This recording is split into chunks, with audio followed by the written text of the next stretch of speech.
Hello नमस्कार दोस्तों, स्वागत है आपका हमारे यूट्यूब चैनल में। फ्रेंड, जैसा कि आप लोग जानते हैं कि गौरव सर के द्वारा एक जीके जीएस के लिए ब्रह्मास्त्र बैच चलाया जा रहा है, जो कि पेड बैच है। उसमें जो है उनके द्वारा महत्वपूर्ण शब्दावली, कोशिका और पोषण और पाचन तंत्र, जो कि बायोलॉजी से रिलेटेड ये चैप्टर है, उनको पढ़ा दिए गए हैं। और आज 9 अगस्त है, उनके द्वारा शाम 4 बजे क्लास चलाया गया है। कौन सा? ब्लड। तो आज हम लोग ब्लड के बारे में पढ़ने वाले हैं और यह इम्पोर्टेंट टॉपिक्स है। उसमें गौरव सर ने क्या क्या बताया है वो पूरा डिटेल आपको यहाँ पर देखने को मिलेगा। हैंड रिटन नोट्स मिलेगा और पीडीएफ भी आपको देखने को मिल जाएगा। फ्रेंड्स, उससे पहले क्या हुआ था कि कल जो है उन्होंने डाइजेस्टिव सिस्टम पढ़ाया था, उसमें कुछ टॉपिक्स बच गए थे, उसको भी हम यहाँ पे देख लेते हैं। तो सबसे पहले हम उसी को देख लेते हैं, उसके बाद से हम ब्लड को शुरू करेंगे। तो फ्रेंड्स, इस चैनल के माध्यम से हम क्या हुआ है कि जो गौरव सर के द्वारा जितने भी टॉपिक्स पढ़ाए गए उसको हम यहाँ पर रिविजन कर रहे हैं। तो फ्रेंड्स, अगर आप हमारे चैनल पर नए हैं तो चैनल को सब्सक्राइब कर दें और वीडियो को लाइक शेयर जरूर करें और बेल आइकन को जरूर दबाएं, ताकि आपको वीडियो संबंधित नोटिफिकेशन मिलता रहे। और यहाँ पे जो भी बैच में पढ़ाया जाएगा गौरव सर के द्वारा, वो आपको डेली टू डेली आपको ये मिलता रहेगा। तो चलिए शुरू करते हैं।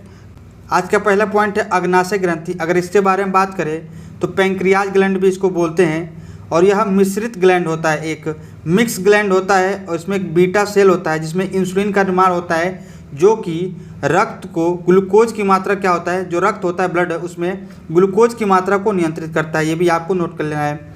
और इंसुलिन की जो खोज की थी, किसने की थी, यह भी आपको नोट कर लेना है। इंसुलिन की खोज जो है वो बेस्ट प्लस बैटी ने किया था। ये दोनों लोग मिलकर इंसुलिन की खोज की थी।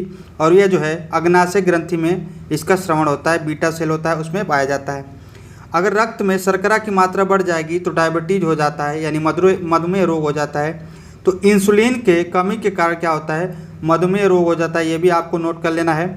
अगला पॉइंट हमारा ये देखिएगा, छोटी आंत, स्मॉल इंटेस्टाइन। कल इसके बारे में हम डिटेल में बात किए थे।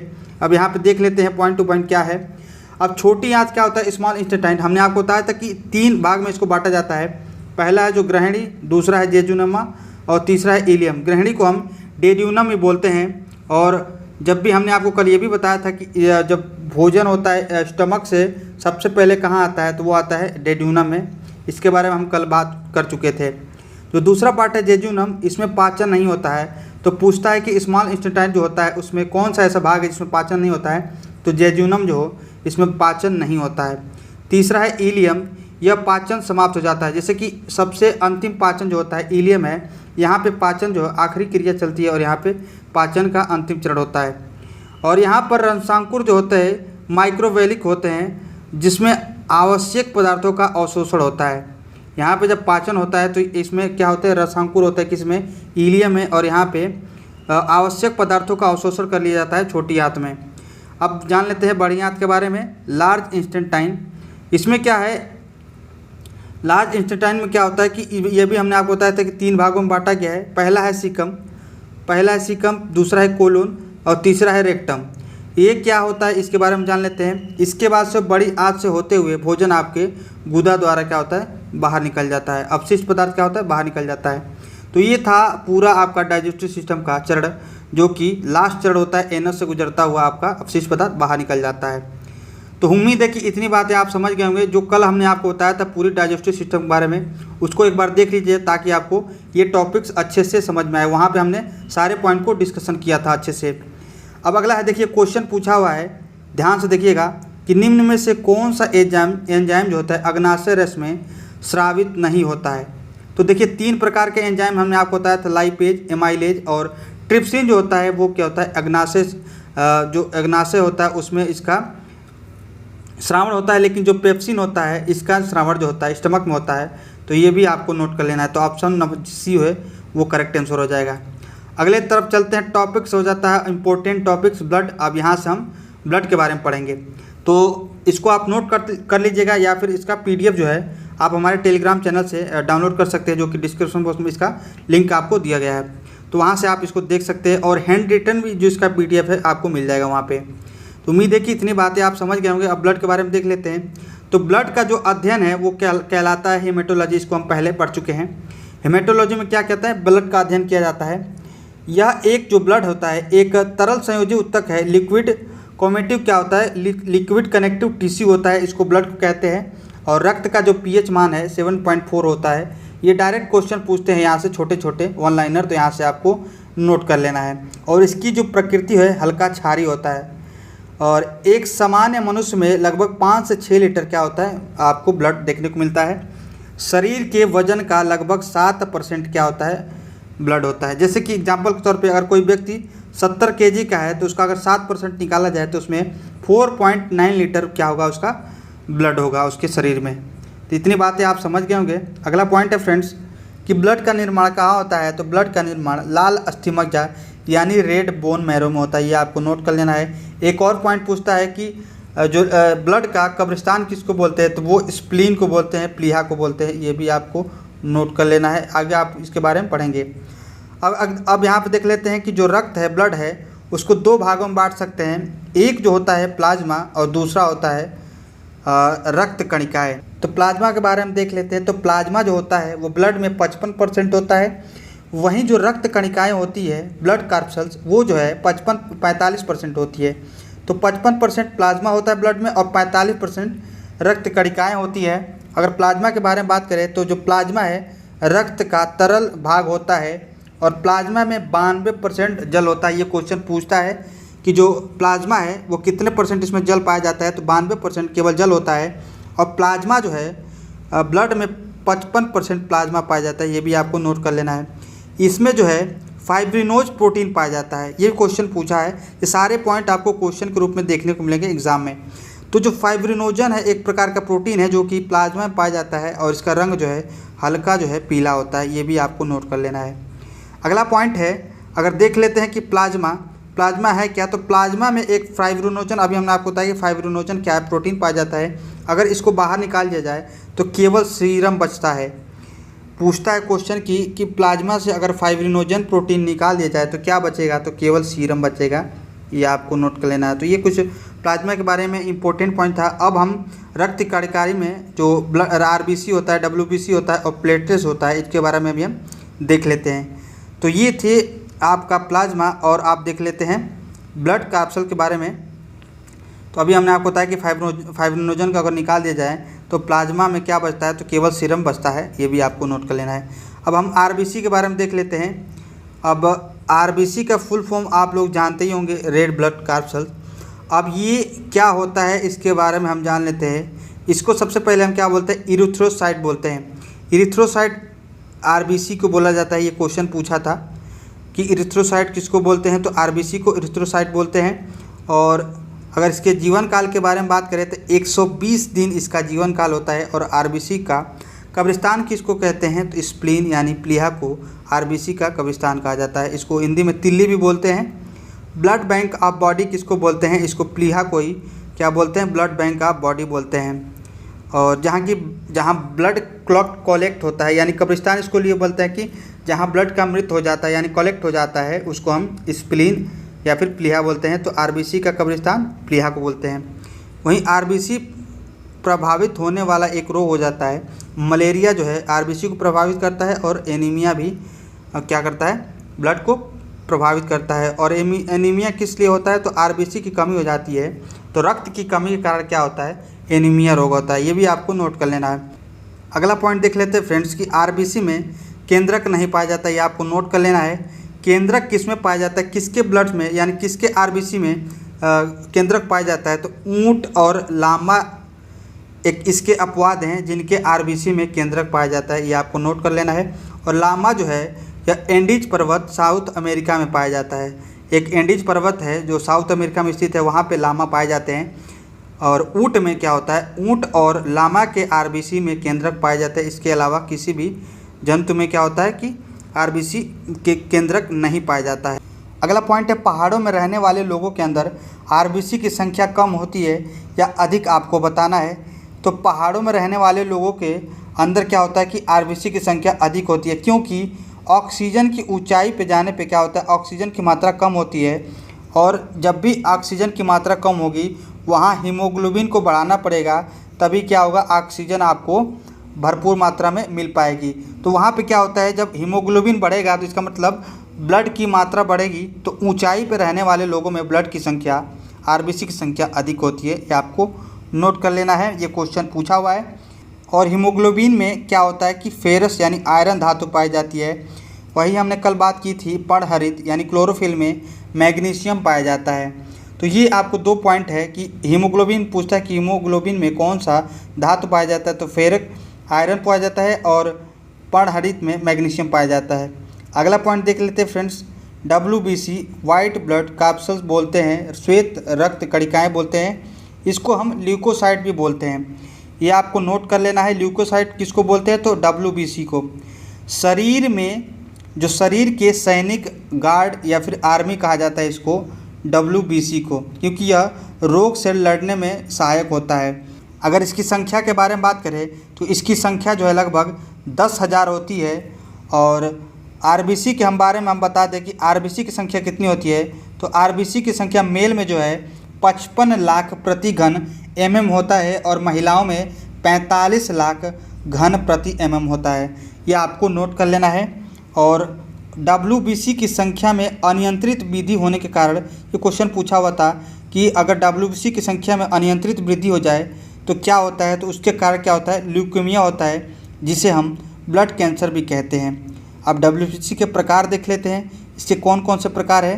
तो एक होता है कणिका रहित और एक होता है कणिका युक्त। तो कणिका रहित को हम बोलते हैं अग्रेन्यूल, ये आपको नोट कर लेना है, ये पूछा हुआ क्वेश्चन है। अग्रेन्यूल किसको बोलते हैं, तो कणिका रहित को अग्रेन्यूल बोलते हैं और ग्रेन्यूल जो है कणिका युक्त को बोलते हैं। और अग्रेन्यूल में कौन कौन से आते हैं, तो लिम्फोसाइट और मोनोसाइट जो होता है यह कणिका रहित होते हैं, जिसे हम अग्रेन्यूल बोलते हैं। और कणिका युक्त जो होता है ग्रेन्यूल, वो होते हैं न्यूट्रोफिल, बेसोफिल और योसनोफिल होता है। तो ये आपको नोट कर लेना है। और न्यूट्रोफिल जो होता है WBC में, न्यूट्रोफिल होता है वो सबसे ज़्यादा होता है और बेसोफिल जो होता है मिनिमम होता है WBC के अंदर, यानी बॉडी में न्यूट्रोफिल सबसे ज़्यादा होता है और बेसोफिल सबसे कम होता है। ये आपको नोट कर लेना है। और आकार में सबसे बड़ा होता है मोनोसाइट, ये आपको नोट कर लेना है। तो आकार में पूछे सबसे बड़ा कौन है, तो मोनोसाइट, और संख्या में कौन सबसे ज़्यादा है, तो न्यूट्रोफिल, ये भी आपको नोट कर लेना है। तो ये WBC के प्रकार थे, अग्रेन्यूल और ग्रेन्यूल। अगला पॉइंट देख लेते हैं प्लेटलेट्स के बारे में, जिसे हम हिंदी में क्या बोलते हैं, तो हिंदी में बिम्बाणु बोलते हैं। और इसका जो अन्य नाम है वो हम इसको बोलते हैं थ्रोम्बोसाइट, ये भी आपको नोट कर लें। प्लेटलेट्स यानी बिम्बाणु, जिसे हम थ्रोम्बोसाइट भी बोलते हैं, इसका कार्य जो है रक्त का थक्का जमना यानी ब्लड क्लॉटिंग में इसका सहायक होता है। कौन सा, तो प्लेटलेट्स का। इसकी जो संख्या है वो 1.5 लाख से लेके 4.5 लाख तक होती है और जीवन काल इसका 10 सप्ताह होता है। हमने आपको बताया था कि जो RBC का जो जीवन काल है वो 120 होता है, 120 दिन। और WBC का बताया है उसका जो होता है वो होता है लगभग 15 दिन और इसका जो है लगभग 1 सप्ताह होता है। तो ये आपको नोट कर लेना है। और डेंगू रोग में प्लेटलेट से क्या होती है, कमी हो जाती है।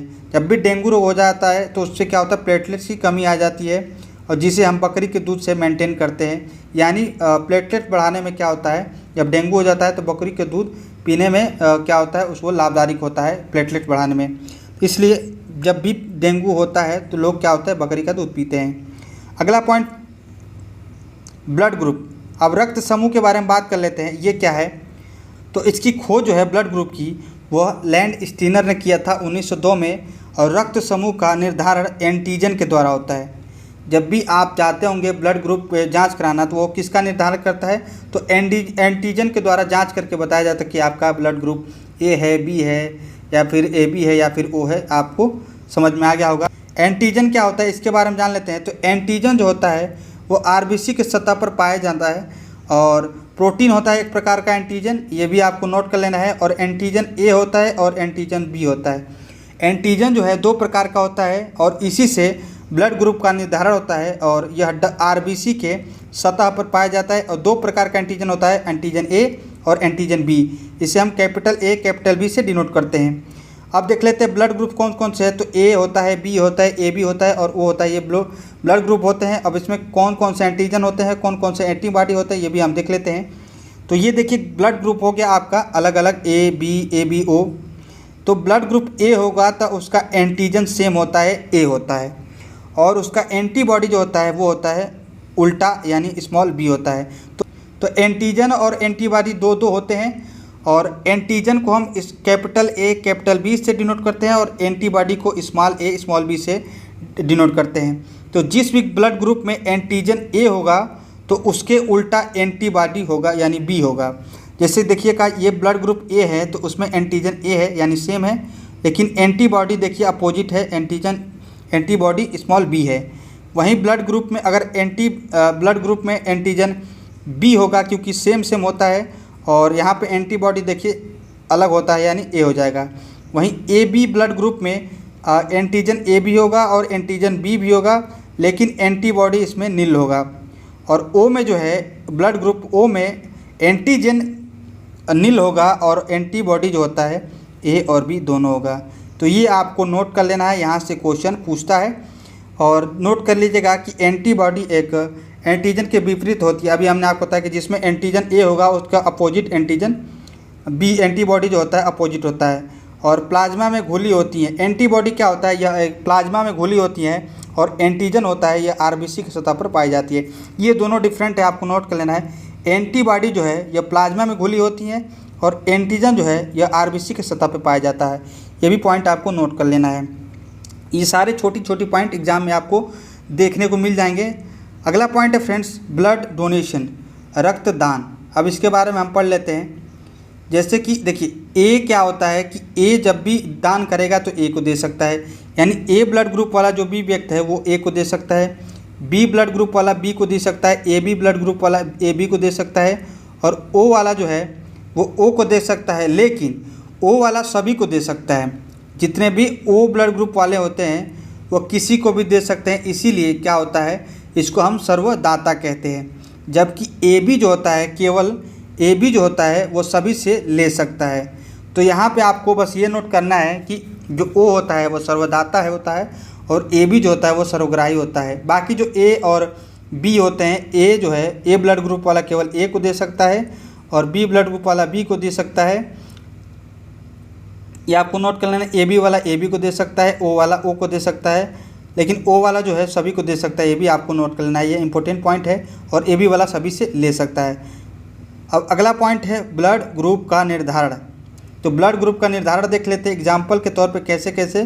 जैसे देखिएगा माता का अगर ब्लड ग्रुप ए बी हो, ये पॉइंट आपको समझना है अच्छे से ताकि आपको समझ में आए। देखिए माता का अगर ब्लड ग्रुप ए बी हो और पिता का भी ब्लड ग्रुप ए बी हो तो उसको कैसे निकालते हैं। तो देखिए ये इसको हम अलग अलग बांट देते हैं, एक जगह ए लिख देते हैं, एक जगह ब्लड ग्रुप बी लिख देते हैं। इसको भी हमने बांट दिया, एक जगह ए और एक जगह बी लिख दिया। अब इसको हम क्रॉस कराएंगे तो ए वाला किससे मिलेगा, ए से जाकर मिलेगा एक बार, और ए वाला एक बार बी से मिलेगा। वहीं बी वाला एक बार ए से मिलेगा और बी वाला एक बार ए से बी से मिलेगा। तो ये देखिए ए जो क्या होता है, ए मिलकर ए ब्लड ग्रुप बनाते हैं। वहीं ए बी वाला ए बी हो जाएगा, और ए बी वाला यहाँ से भी ए बी हो जाएगा, और बी मिलकर ए बी ब्लड ग्रुप बनाते हैं। तो यहाँ पे देखिए चार अगर ब्लड ग्रुप निकल रहा है तो 4 में से 2 जो है ए बी का ही बहुमत है। तो यहाँ पे देखिएगा 50% जो है ए बी का मात्रा है, और ए और बी का 25% मात्रा है। तो ये होता है आपका ब्लड ग्रुप निकालने का तरीका। कैसे निर्धारण किया जाता है, माता और पिता में जो भी ब्लड ग्रुप होता है उसके आधार पे हम इसको बांट सकते हैं। तो उम्मीद है कि ये पॉइंट आपको समझ में आया हो। अब आगे देख लेते हैं अगला कंडीशन कौन सा है। दूसरा कंडीशन दिया हुआ है कि यदि माता का ब्लड ग्रुप बी हो और पिता का ब्लड ग्रुप ए बी हो तो कैसे करेंगे। तो देखिए यहाँ पे सिंगल है बी, तो बी एक बार लिखेंगे, एक बार ओ लिख देंगे। जहाँ कुछ भी नहीं दिया हो वहाँ पे ओ लिखना है। यहाँ पे ए बी है तो ए एक जगह बी लिखेंगे। अब इसको क्रॉस कराएंगे तो ए बी जो है एक बार ए से जाके मिलेगा और एक बार बी जो है बी से मिलेगा। तो ये ब्लड ग्रुप बनेगा ए बी, और एक बार बनेगा बी तो बी ही बनेगा। यहाँ से अगर मिलाएंगे तो ओ और ए ही बनेगा, और ओ और बी केवल बी बनेगा। तो देखिएगा 4 में से जो है 2 बार बी आया है, यानी बच्चे में जो है ब्लड ग्रुप बी होने की संभावना जो है 50% है, और ए होने की संभावना 25% है, और ब्लड ग्रुप ए बी होने की संभावना कितनी है, 25% है। तो ऐसे ही निर्धारण करना है, जहाँ कुछ भी ना दिया हो वहाँ पे हम ओ मान लेंगे। अगला है कंडीशन देख लेते हैं, माता और पिता में दोनों में ही अगर ब्लड ग्रुप ओ हो तो कैसे करेंगे। तो देखिएगा यहाँ पे कुछ भी ना हो, हमने वहाँ पे ओ मान लिया, तो एक बार ओ इसका, 2 बार हमने ओ लिख दिया, यहाँ भी 2 बार लिख दिया। तो अब क्या क्रॉस कराएंगे तो हर बार क्या बनेगा, ओ, यानी 100% बच्चों में ओ ग्रुप यानी ओ ब्लड ग्रुप होने की संभावना होगी इस कंडीशन में। अगला कंडीशन देख लेते हैं यदि माता में ए और पिता में ए बी हो तो कैसे होगा। तो बच्चे में ब्लड ग्रुप क्या हो सकता है, तो देखिएगा यहाँ पे ए दिया हुआ, यहाँ पे ओ आप मान लेंगे एक बार, और ए और बी अलग अलग। जब कंडीशन इसको क्रॉस कराएंगे जैसे करा रहे थे, तो यहाँ पे देखिएगा ब्लड ग्रुप ए आएगा, एक बार ए बी आएगा, एक बार ए आएगा और एक बार बी आएगा। तो बच्चे में क्या है कि 50% जो है संभावना है कि 50% वाला कि 50% ब्लड ग्रुप ए होने की संभावना है और 25% ए बी और 25% बी ब्लड ग्रुप होने की संभावना है बच्चे में। अगला कंडीशन देख लेते हैं। ऐसे आपको समझ में आ रहा होगा तो अच्छी बात है, ये आपको सिखाने के लिए ये बताया गया है।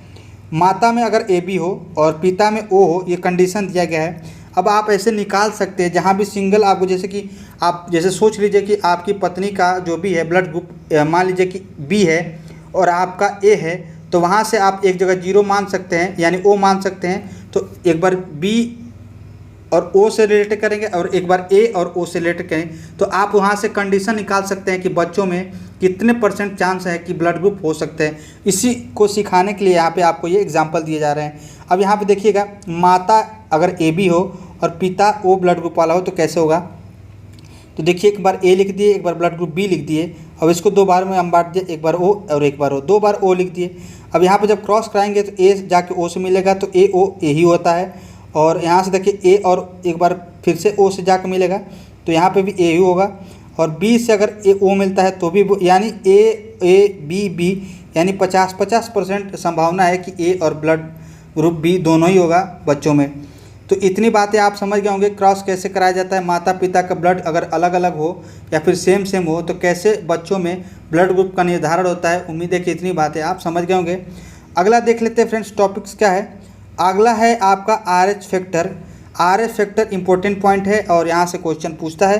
तो RH फैक्टर की खोज कार्ल लैंडस्टीनर और प्लस वीनर ने किया था, ये भी आपको नोट कर लेना है। और इसकी खोज है रीसस नामक बंदर से हुई थी, इसलिए इसे RH फैक्टर कहते हैं। इसे डी एंटीजन भी कहते हैं, ये भी आपको नोट कर लेना है। इंपॉर्टेंट पूछता है कि डी एंटीजन किसको बोलते हैं, तो RH फैक्टर को बोलते हैं। जिस भी ब्लड ग्रुप में ये आपका उपस्थित होता है RH फैक्टर, उसको RH प्लस से डोनेट करते हैं, और जिस भी ब्लड ग्रुप में यह अनुपस्थित हो तो उसके RH माइनस कहते हैं। जैसे कि मान लीजिए कि ब्लड ग्रुप O है, अगर उसमें एंटीजन उपस्थित होगा यानी RH फैक्टर उपस्थित होगा डी एंटीजन, तो उसको हम RH यानी O प्लस लिखेंगे, और जहाँ भी यह अनुपस्थित होगा RH यानी RH फैक्टर, वहाँ O माइनस लिखेंगे। उम्मीद है कि इतनी बातें आप समझ होंगे। अगला देखिए, जैसे कि AB है ब्लड ग्रुप, उसमें अगर एंटीजन पाया जाएगा तो AB प्लस लिखेंगे, और उसमें RH फैक्टर यानी डी एंटीजन नहीं पाया जाएगा तो इसका मतलब ये है कि उसको हम AB माइनस लिखते हैं। तो O positive, A negative, B negative, इसका निर्धारण क्यों होता है, क्योंकि उसमें RH फैक्टर होता है तो प्लस लिखते हैं, और RH फैक्टर नहीं होता है, उस ब्लड ग्रुप को हम A माइनस या फिर O माइनस के रूप में डिनोट करते हैं। तो उम्मीद है कि इतनी बातें आप समझ गए होंगे। ये प्लस और माइनस क्यों डिनोट होता है, क्योंकि उसमें RH फैक्टर होता है तो प्लस का डिनोट लगता है, और नहीं होता है तो माइनस का साइन लगता है। अगला है क्वेश्चन, ध्यान से देखिएगा, ये क्वेश्चन पूछा हुआ है। सार्वभौमिक दाता किसको बोलते हैं, तो यूनिवर्सल डोनर ग्रुप होता है, वो होता है O माइनस। आपने O पढ़ा होगा केवल, लेकिन O माइनस जो होता है वो सर्वदाता, जैसे सार्वभौमिक दाता होता है ब्लड ग्रुप, क्योंकि जो माइनस जो भी देगा तो हमारे पास माइनस हो जाएगा पैसा। जैसे आपके पास 10 रुपया है तो आप किसी को 5 रुपया दे देंगे तो आपके पास माइनस हो जाएगा ना 5 रुपया। तो इस तरह याद करने के लिए क्या होता है कि सार्वभौमिक दाता हम ब्लड ग्रुप जो होता है O माइनस होता है, और सर्वग्राही होता है वो होता है AB पॉजिटिव। ये क्वेश्चन पूछा हुआ है। जैसे कि इसका अगर मान लीजिए ये क्वेश्चन पूछा था कि एक्सीडेंट होने पर यदि ब्लड ग्रुप का नहीं पता हो तो क्या होता है, उस स्थिति में O माइनस दिया जाता है। इमरजेंसी में ब्लड बैंक डोनेट किया जाता है, कौन सा, तो वो होता है माइनस। तो ये क्वेश्चन पूछा था कि अगर कोई व्यक्ति का एक्सीडेंट हो जाता है और उसका ब्लड ग्रुप अगर आपको जानकारी ना हो तो उसको कौन सा ब्लड ग्रुप देंगे, तो O माइनस ही देंगे, क्योंकि यह जो है सार्वभौमिक दाता होता है, इसे हम यूनिवर्सल डोनर ग्रुप कहते हैं। उम्मीद है कि इतनी बातें आप समझ गए होंगे। और AB जो पॉजिटिव होता है वह जो है सार्वभौमिक रक्तग्राही होता है, यूनिवर्सल ब्लड एक्सेप्टर होता है। तो इतनी बातें आपको समझ में आई होंगी। तो अगला देख लेते हैं, अगला टॉपिक्स क्या है, वो है आपका अगला पॉइंट वैज्ञानिक शादी, और ये हमारा लास्ट पॉइंट होगा आज का क्लास का। इसके बारे में हम बात करेंगे। यहाँ पे फ्रेंड्स 4 कंडीशन होता है कि जो मेल होता है वर और जो फीमेल होती है वधु, उसका क्या क्या ब्लड ग्रुप होना चाहिए, क्या नहीं होना चाहिए, यही यहाँ पे बताया गया है। तो देखिए, जो शादी करता है मेल, वो उसका जो ब्लड ग्रुप पॉजिटिव है और महिला का ब्लड ग्रुप पॉजिटिव है तो कोई दिक्कत नहीं है। यदि मेल का ब्लड ग्रुप निगेटिव है और जो है ये वधु है उसका अगर ब्लड ग्रुप निगेटिव है तो कोई दिक्कत नहीं है, यानी दोनों का निगेटिव है तो कोई दिक्कत नहीं है, पॉजिटिव है दोनों का तो कोई दिक्कत नहीं है।